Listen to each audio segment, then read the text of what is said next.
Hello, my name is Connor West. And I'm Brandon Nixavi. I'm AJ. I'm Jaden Rowland. I'm Ian Bagley. I'm Giovanni Roselli. We'll be talking about the effect of invasive species on native diversity. Invasive species is a organism that is not native to a given area that was introduced by man that poses a significant negative impact on local biodiversity as well as human endeavors. All right, to get us started, I just want to say not only does this problem affect the organisms they live with, it actually directly affects us as humans. So this is why we need to care. It decreases the utility of the environment, decreases the beauty, and can actually lead to direct health problems to humans. So I'm going to talk about zebra mussels and what they do. They suck a liter of water a day, taking all the nutrition, killing all the plants around it, therefore killing the fish and a food supply for us. It's a hazard for swimming, cuts our legs, and it actually releases toxins in the water when things try to eat it. So to fix this, there's a new paint called Zequinox, and it disables the zebra mussels from sticking to anything. So what we're going to try to do, make it a federal regulation to put this on all traveling boats, cover the docks with it, the piers and the seawalls, and hopefully this will stop the problem. Autumn olive is a deciduous shrub native to Eastern Asia that grows to about 20 feet tall. Its leaves have a distinctive silver sheen on the underside, and it produces a large number of white flowers and red berries.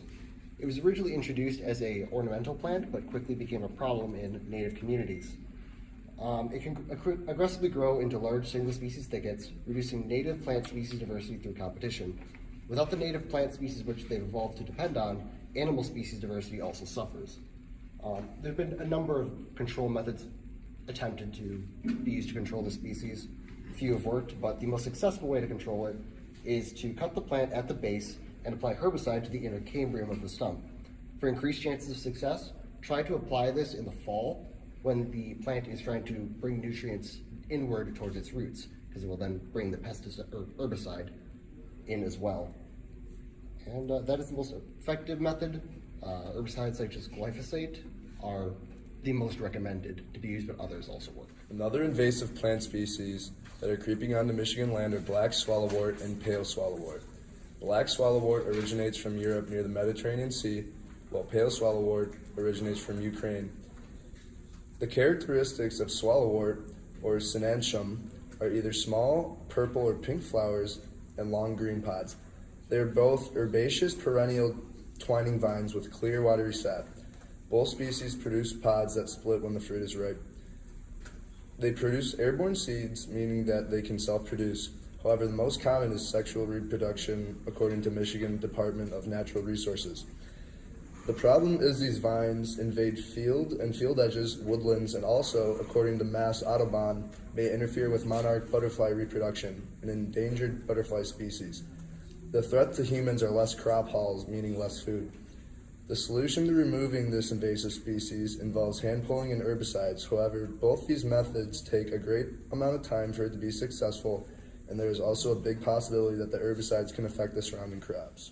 To introduce another invasive species, I'm going to bring in the Japanese knotweed. And this is a herbaceous shrub that can grow between the height of 3 to 10 feet. And you'll see them with a creamy white flower that is arranged into a spike formation. While this is originally native to Asia, they were brought over in the 1800s as an ornamental plant. And from there, they have just been taking over land incredibly aggressively and will become an immediate risk to any of the surrounding biodiversity. So how this is a local concern is that this plant will eliminate any potential competitor for resources that is around the Japanese knotweed.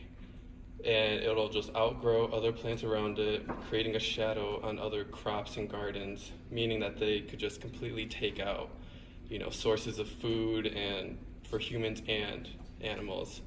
To get rid of this, the easiest way is to implement a mesh tech removal eco-friendly method, which has a very small footprint in reality and just kind of chokes off the plant and doesn't allow it to get any growth in. About another invasive species called Asian carp.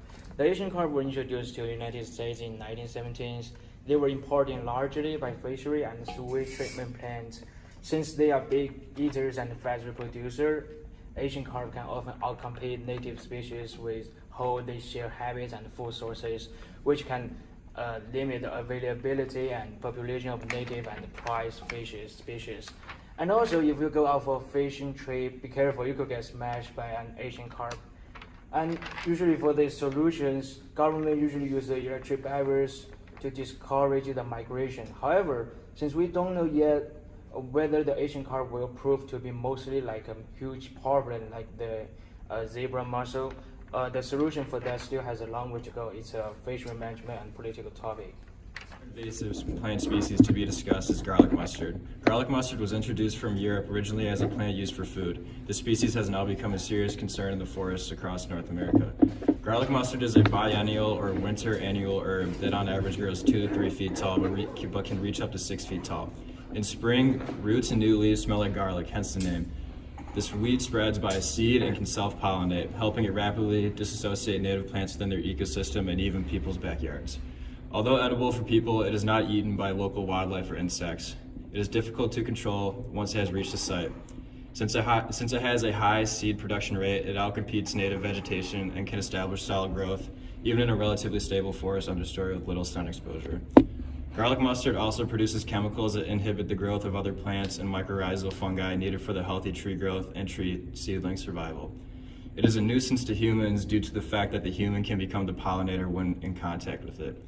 It only has a solution of eradicating it by hand. Using chemicals and the invasive garlic mustard could potentially impact the neighboring plants that are important to the ecosystem. Basically, this announcement is to open up your eyes on how many species actually are out there, and that it not only affects other organisms, it affects humans directly, and it's going to destroy the food chain, which we are actually a part of. Hopefully you can take the time to use some of the solutions that we provided to fix this problem in the United States.